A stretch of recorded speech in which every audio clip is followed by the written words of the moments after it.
Time debate. Karumuri గారు నమస్తే. నమస్తే అండి, మీకు ఐ న్యూస్ ప్రేక్షకులకి ప్యానెల్లో ఉన్న అందరికి నమస్కారాలు. వెంకరెడ్డి గారు, సో సింపుల్ ఒకటే సూటి ప్రశ్న వినిపిస్తున్నారు. తెలుగుదేశం పార్టీ కార్యాలయాన్ని నిలువులా తగలబెట్టించినటువంటి మహిళా కార్యకర్తలపైన కూడా కేసులు పెట్టించి అప్పుడు వారాల తరబడి మీరు హింసించారు మీరు అధికారంలో ఉన్నప్పుడు. సో ఈరోజు దళిత ద్రోహులను మీరు పరామర్శించడానికి పోతున్నారు. సో ఇది ఒక క్యాస్ట్ బేసిస్లో మీరు దళితుల్ని అన్యాయం చేస్తున్నారు అన్నది ఒక ప్రశ్న తెలుగుదేశం పార్టీ అడుగుతోంది. అసలు ఏ మొహం పెట్టుకొని మీరు పరామర్శకు వెళ్ళారు అన్నది తెలుగుదేశం పార్టీ ఇస్తున్నటువంటి ప్రశ్న. ఏం చెప్తారు కారుమూరి గారు? దళితులుగా ఎవరు పుట్టాలని కోరుకుంటారు? దళితులు మీకెందుకురా రాజకీయాలన్న చింతమనేని, దళితులు సరిగ్గా స్నానం చేయరన్నటువంటి ఆదినారాయణ రెడ్డి వాళ్ళ పార్టీలో మంత్రిగా, వాళ్ళ కేబినెట్ లో మంత్రిగా చేసినప్పుడు మాట్లాడిన మాటలు, ఇవన్నీ దళితుల గురించి. అంబేద్కర్ గారి విగ్రహం పెడితే ఇప్పటి వరకు చంద్రబాబు నాయుడు గారు అంబేద్కర్ గారి విగ్రహం దగ్గరికి వెళ్ళ. అంబేద్కర్ గారి విగ్రహం విజయవాడ రోడ్లో వెళ్తా ఉంటాడు చంద్రబాబు నాయుడు గారు, ఇప్పటి వరకు వెళ్ళ. ప్రతిపక్ష నాయకుడిగా పోలా, ముఖ్యమంత్రిగా కూడా పోలా. వీళ్ళు మళ్ళీ దళితుల గురించి, దళితులు మేము దాడులు చేసామని అబద్ధాలు చెప్తా ఉంటే టైం బ్యాట్ వినాల్సిందే కాబట్టి వినాలి. ఎందుకంటే 164 మంది ఉన్నారు కదా, మంది మీన్స్ ఎమ్మెల్యేలు 164 మంది ఉన్నారు కాబట్టి ఒక 4 పత్రికలు, ఒక 10 ఛానళ్ళు, ఒక 100 యూట్యూబ్ ఛానళ్ళు ఉన్నాయి కాబట్టి వాళ్ళకి వెనకాల సో వాళ్ళు రకరకాలుగా దుష్ప్రచారం చేస్తూ ఉంటారు.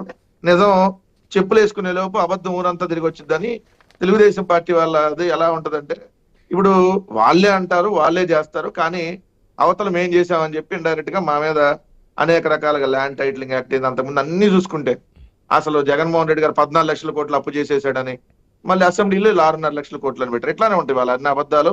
ముందు ప్రచారం ఒక రకంగా ఉంటది, తర్వాత అడ్డంగా దొరికిపోయినాక ఇంకో రకంగా ఉంటుంది. 30,000 మంది మహిళలు మిస్ అయ్యారు, ఇట్లా రకరకాల అన్ని ఎగ్జాంపుల్కి ఎందుకు తీసుకుంటున్నా అంటే, సో ఇప్పుడు వాళ్ళు అసలు ఈ గన్నవరంలో సంబంధించినటువంటిది ఏంటి ఇష్యూ? గన్నవరంలో తెలుగుదేశం పార్టీకి ఒక ఆఫీస్ ఉంది. అంతకుముందు office Telugu Desam party MLA Vallabhaneni Vamsi గారు నడిపేవాళ్ళు.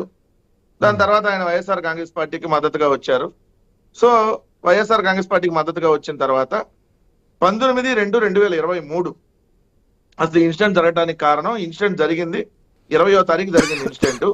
సో 19వ తారీఖు ఏం జరిగింది? తెలుగుదేశం పార్టీలో అంటే ఎవరి మీద అలా పడితే నోటికి ఏదో వస్తే అంత బోషిడికి అని మాట్లాడి ఒక అధికార ప్రతినిధి ఉన్నాడు, పట్టాభి అతని పేరు.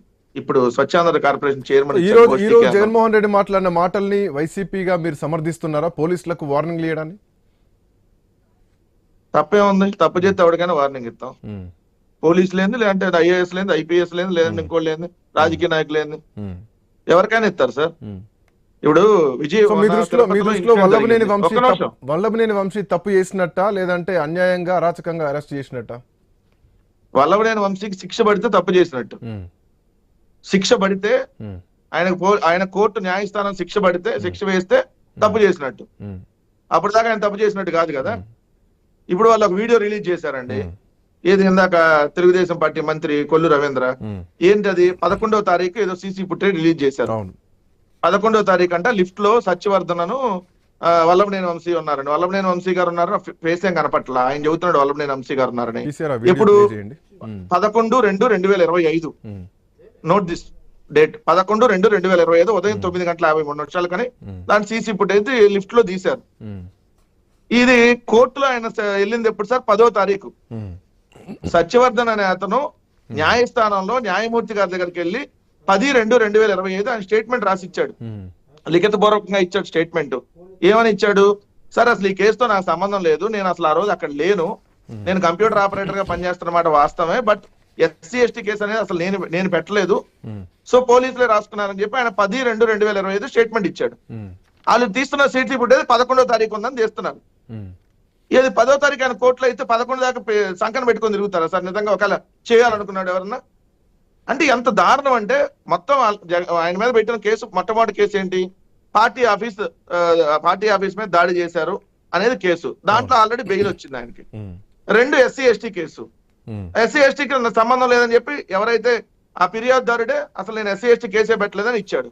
అందుకని ఏం చేయాలి? వల్లభనేని వంశీ పెట్టలేదని మీరు అంటున్నారు. అట్లా బెదిరించి మీరు బ్లాక్ మెయిల్ చేసి పెట్టలేదని చెప్పించారన్నది ఇక్కడ వినిపిస్తున్నటువంటి వర్షన్. సార్ చింతానికన్నా కనీసం చెప్పడానికన్నా సిగ్గన్న ఇదా అంటున్నా. ఉమ్, అరే మేము ఆఫ్టర్ ఆల్ పులివెందుల ఎమ్మెల్యే కదా సార్ వాళ్ళ దృష్టిలో. ఉమ్, మాకు బలం ఏడుంది, 11 మందే కదా. ఉమ్, క్రికెట్ టీం ఆడుకోవడానికి గల్లీలు ఆడుకోవడానికి కదా మనకి వచ్చేది వాళ్ళ దృష్టిలో. 164 మంది కదా, మా పార్టీ పని అయిపోయింది కదా వాళ్ళ దృష్టిలో. ఉమ్.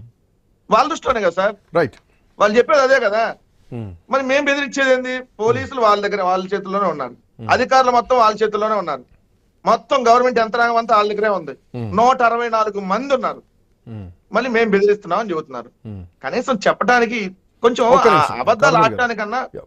అద్దు పొద్దు ఉండాలి, కొంచెం కనీసం నమ్మేటట్టన్నా అబద్ధాలు ఆడాలి. మేము బెదిరించడానికి అదే ఒక్క నిమిషం సార్. Hmm. ఆయన ఎంత A1 ఉన్నాడు, A71లో ఉన్నాడు ఆయన.